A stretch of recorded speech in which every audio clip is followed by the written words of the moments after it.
Hey class, my name is Katrina Berg and I'm your instructor for organizational behavior. I wanted to create a quick video for you this week to highlight some key points from your chapters that you're reading and topics that you'll be covering. So first and foremost, let's introduce organizational behavior to you. What is it? What is your understanding of it? Organizational behavior, simply put, is a study of the way that people act within groups. Managers that work in organizations will look at this in order to provide the most effective workplace possible for both the employee and the organization. So, managers' responsibility is essentially to lead, to control, to organize. And in that process, they need to be able to look at how groups are working with the organization, how individuals are working with the organization, what things are impacting the groups and the individuals. A manager's role in an organization is also to look at the interpersonal. That's how everyone's getting along, the informational, and also decisional. So the manager's making decisions, disseminating information, and also working within the groups of an organization. To take a step back, let's look at two other fields of study that influence organizational behavior. You're looking at psychology and anthropology. So, psychology is a study of the mind. So, it's really looking at mental characteristics and thoughts. Whereas anthropology is looking at the study of human society and culture. If you think about the term organizational behavior, which I'm sure you've heard of in other courses throughout your program of study, it really is looking at that culture of that organization. So these things also influence organizational behavior. Keep that in the back of your mind as you go throughout the course. So interpersonal skills, do they matter? If a manager has technical skills, do they also need to be able to work with their team, talk to different personalities, influence different groups as leaders? Of course they do. So it needs to be both for managerial.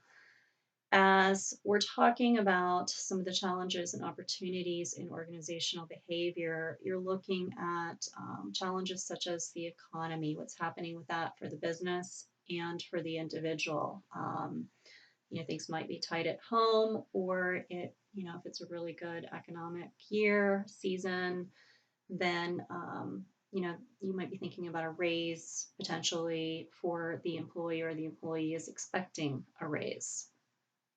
Globalization, workforce diversity, customer service. Today's customer requires more service than ever. People, networking, the well being of the individual. You're looking at the work environment and also ethics, how they can influence the workplace. When you're looking at analysis of organizational behavior from a very broad stroke, I just want to highlight input, analysis, and outcome. So, what is going in, what is being processed, and what the result action is. So, organizational behavior is talking about, I just want to highlight these key points. You're looking at the motivation of employees, you're looking at leadership, interpersonal skills, communication, groups, attitude, perception, change. How is change handled? Conflict, how is that managed? And work design. So, going through your books as you break each of these down and gain a greater understanding, let me know if you have any questions. Moving on to chapter 2, I want to talk about diversity. Diversity can influence, or diversity itself influences such things as age, race, gender, ethnicity, religion, and disability. Stereotypes often come from a generalized view of groups. When those stereotypes are applied to the individual, that is when discrimination can happen. So we need to be aware of this. We need to take an active role as managers, as organizations, to make sure that we train for recognition of this, and also how to handle such potential issues and problems. So workplace diversity requires that you potentially can increase your pool of candidates by looking at a wide scope and being open.